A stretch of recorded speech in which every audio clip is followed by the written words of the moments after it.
Muling tiniyak ng Malacanang ang matatag na respeto sa karapatang pantao ng Administrasyong Aquino.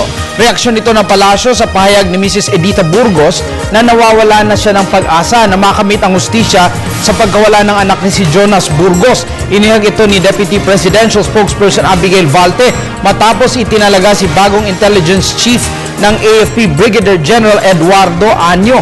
Si Año ay isa sa itinuturing responsable sa pagdukot kay Burgos. Sinabi ni Valte na di dapat mawalan ng pag-asa si Mrs. Burgos dahil naunawaan ng Pangulo ang damdamin nito. Niniwanag pa niya na tulad ng pamilya Burgos, ang pamilya ni Pangulong Aquino ay naging biktima rin ng paglabag sa karapatang pantao sa ilalim ng rehimeng Marcos. But I hope that Mrs. Burgos does not lose hope. Especially since seryoso naman po ang Pangulo. It is not a secret kung ano rin po yung pinagdaanan ng pamilya ng Pangulo at alam po niya yung pakiramdam, at because of this, that is where the need to help others comes from.